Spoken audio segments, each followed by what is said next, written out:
Welcome to Shift Report, the podcast brought to you by mcentric.com. mcentric is the go-to information and resources hub designed exclusively for the emergency medicine community. On each episode of Shift Report, we host key leaders from the field who share their insights and experience from inside the world of emergency medicine. Our goal is to inform you, to encourage you to use what you learn to improve your practice and to improve yourself.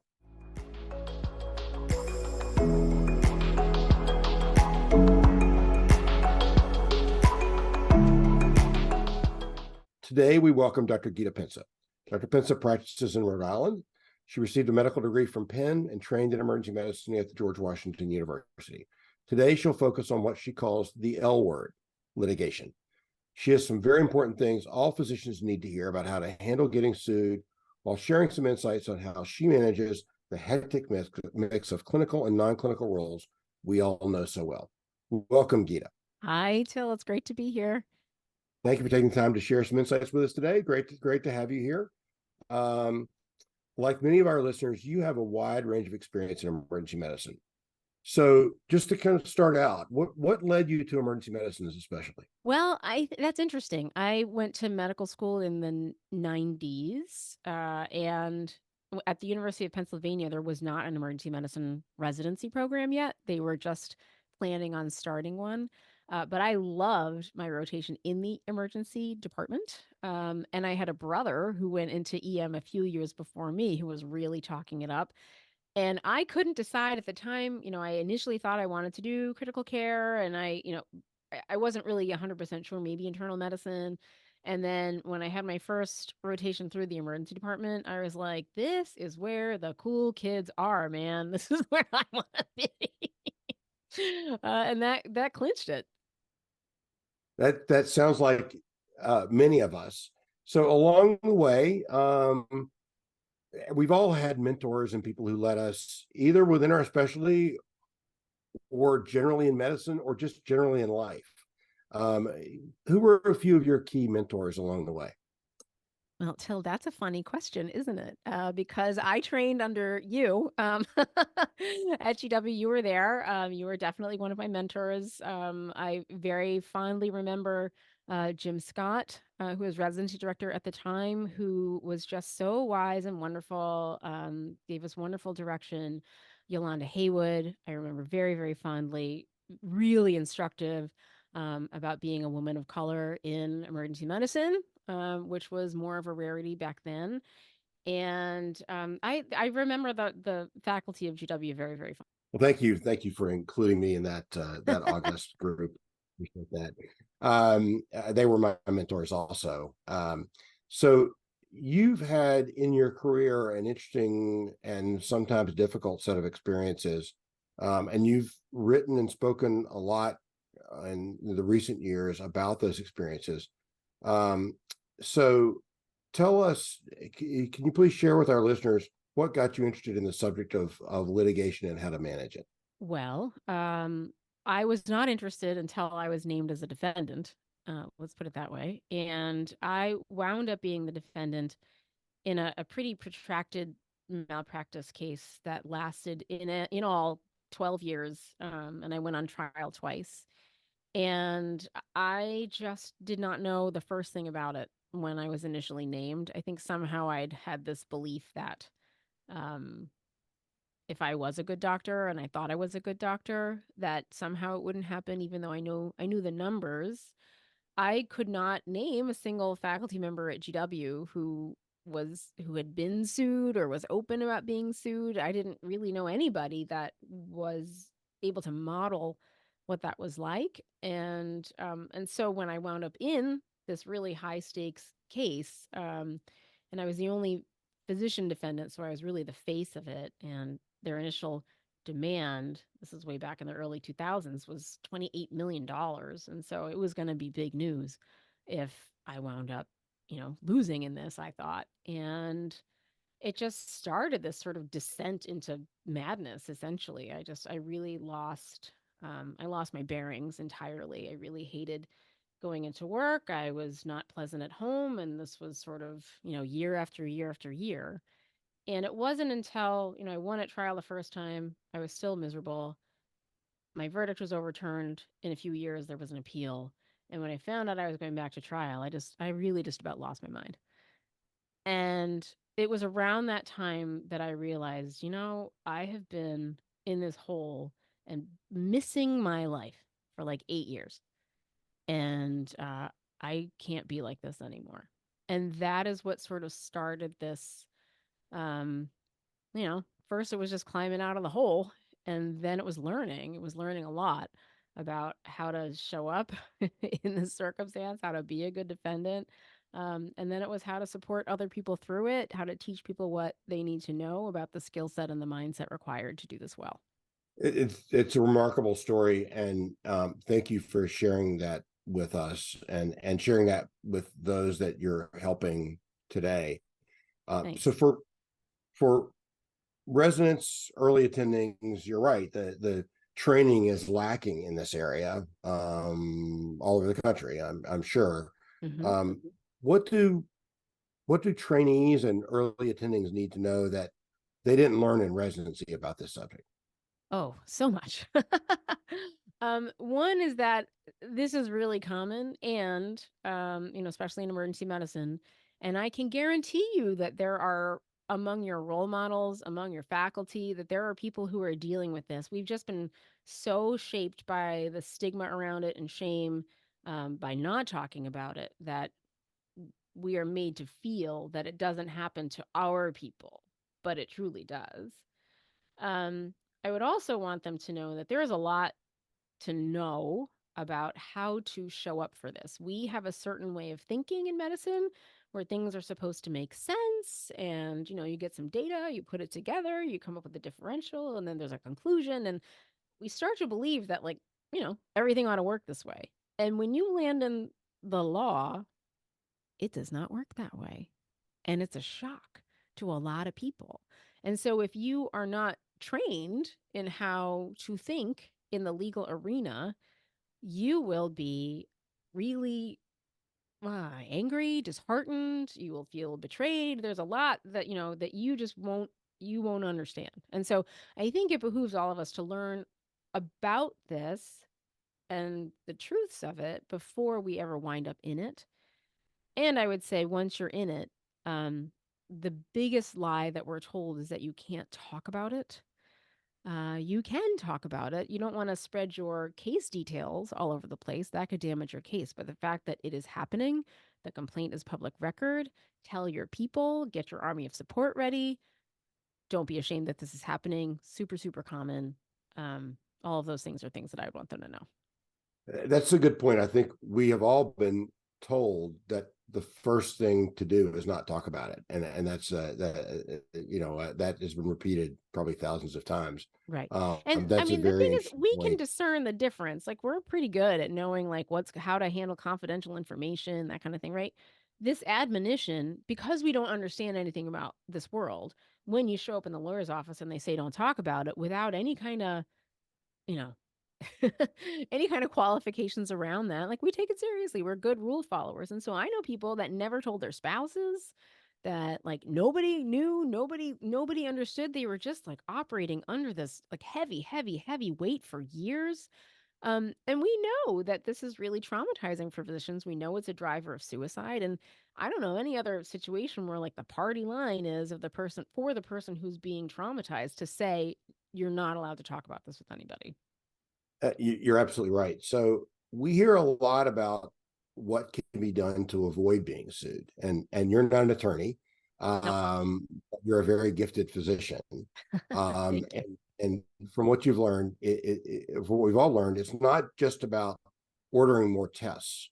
So, what do you have? What advice do you have for those practicing in high risk environments, which is almost every environment actually, but to to kind of prevent the problem from happening in the first place?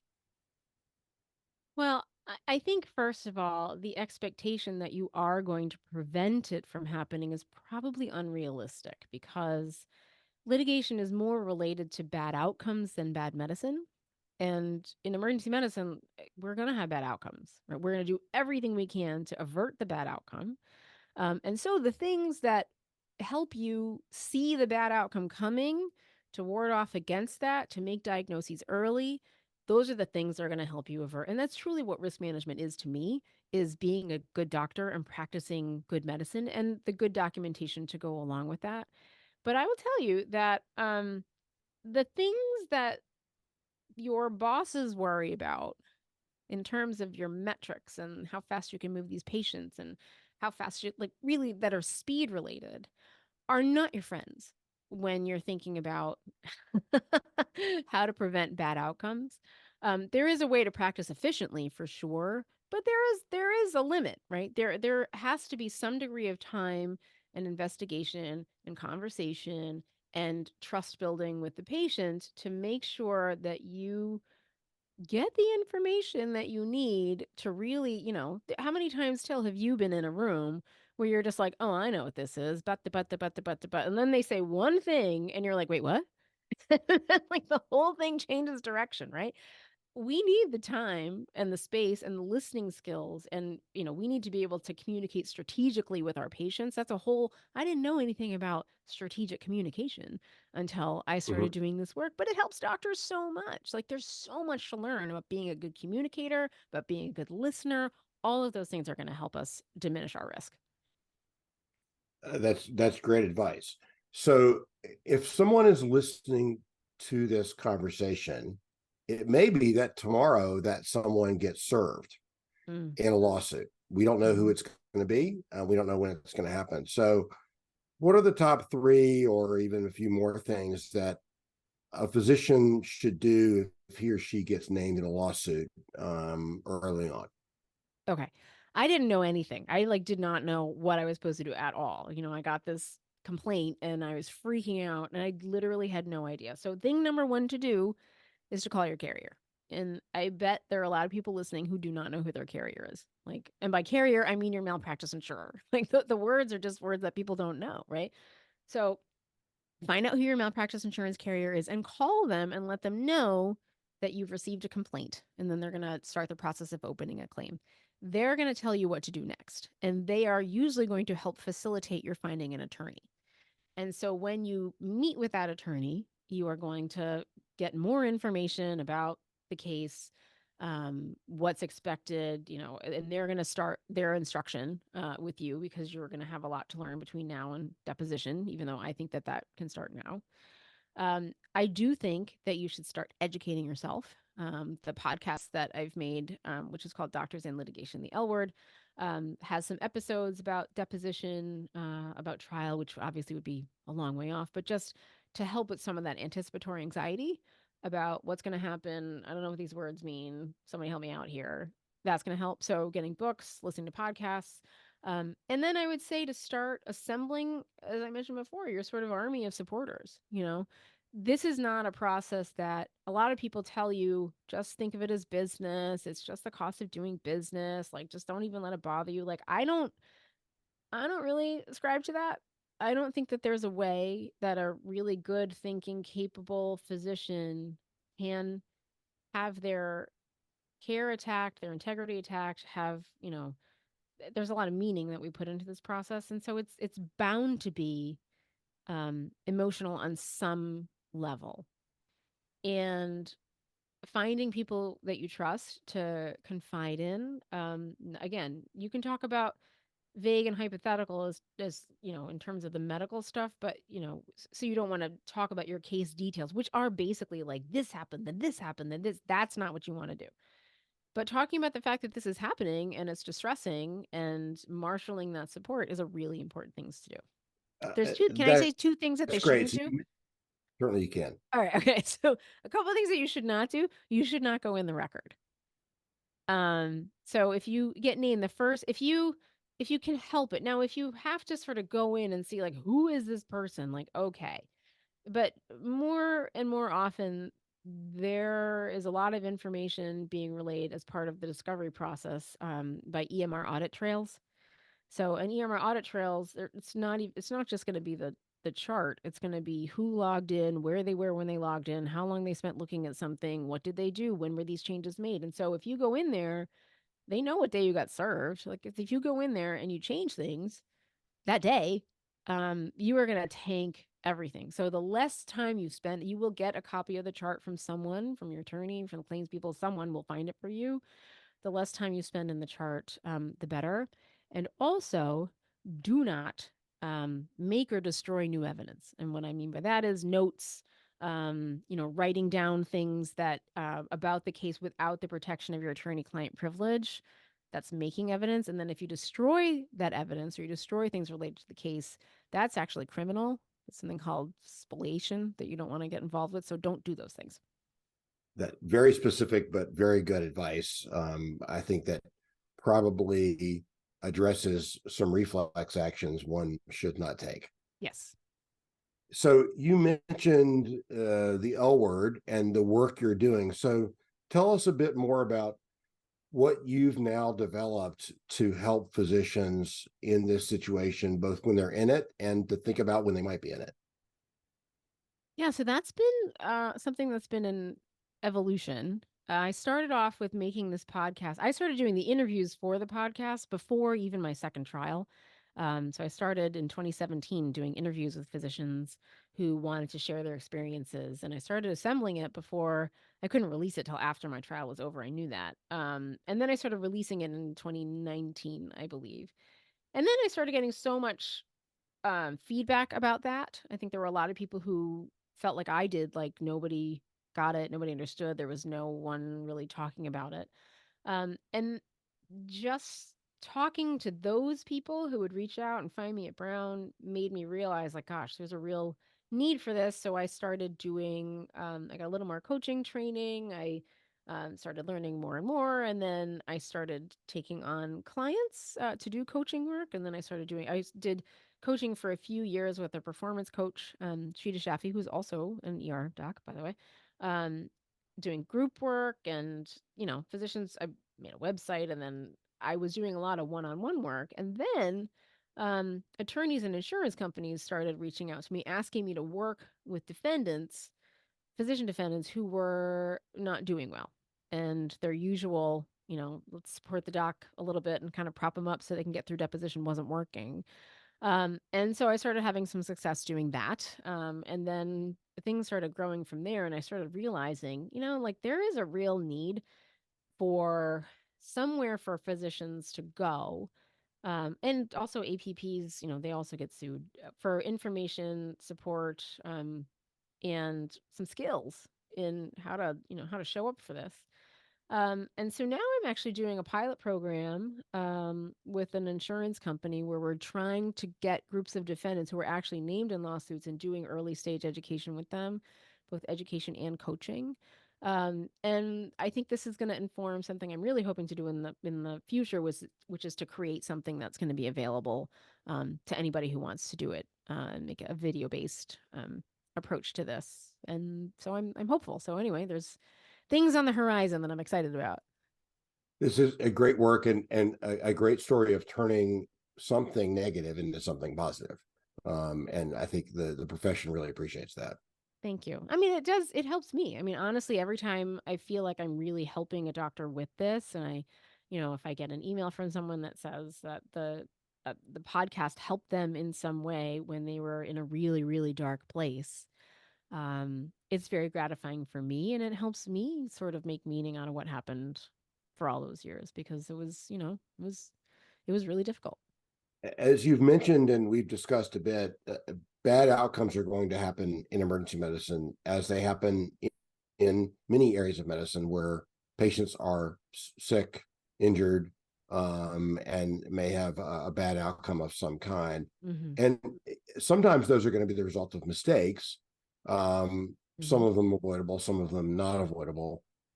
What should the public know about what malpractice suits do to physicians and the healthcare system, and what the overall picture is related to risk management in medicine? I think there is a belief among the public that malpractice suits help keep patients safe.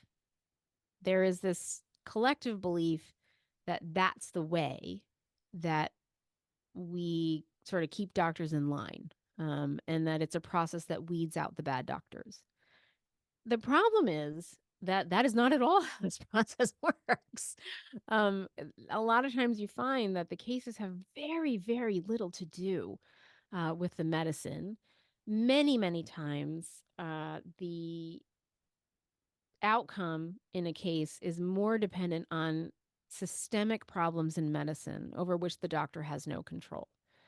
And it's really hard because the public doesn't know where to place their blame when something goes wrong. There is this general feeling that someone has to pay for it, and that, the doctor is the face of it, so that gets difficult. But there are many, many times when the doctor's care was as good as it could have been in a given circumstance, but it's very, very hard for the public to understand that with the layperson's perspective. I mean, sometimes things are, sometimes mistakes are made, and they are clear misses, and in those cases we do need a system that will help compensate those people to the extent that it can for what has happened. The real difficulty is that we don't have a system where anybody with true knowledge of medicine and what would be the standard of care, which is generally accepted as what a reasonable physician would do under similar circumstances. And the circumstances are tough these days, right? The circumstances are boarding, overcrowding, really long waits, many, many, many, many patients that you are handling at one time. And, this is just us trying to keep up, trying to keep up, trying to keep up. The context is something that a lot of people don't understand. And, like it's one thing for us to say, like, well, it's a 2% acceptable miss rate for MIs in emergency medicine, right? And we can feel okay if we're missing some, except for the patient who is in the 2% that was missed. Like, they're not going to say, like, oh, okay, I'm in this acceptable 2%. Like, this is their life. And so there's a real disconnect between what the public expects and probably deserves, but what they expect and the realities of how medicine is practiced today, and the difficulties that we're all experiencing in executing it. So you are an expert in a difficult and challenging subject that is in the middle of a difficult and challenging specialty that challenged by many factors: staffing, burnout, boarding, and lots of other things. And you're practicing emergency medicine in a busy environment. What do you want the public to know about the challenges facing emergency medicine today in general? I want them to pay attention, right? I think that a lot of people, there is some coverage in the news about boarding, about overcrowding, about staffing. And I don't think that people really appreciate what that means until they wind up in the emergency department as patients. So there are legislative changes that need to be made, that we require the cooperation of the public with. Everybody deserves a safer system than the system that we have right now. Everybody, we all do. I do, right? If I get sick, I'm going to wind up in the emergency department, right? I want there to be adequate staffing. I don't want to wait 6 hours to be seen. We all deserve a better system than the system that we have right now.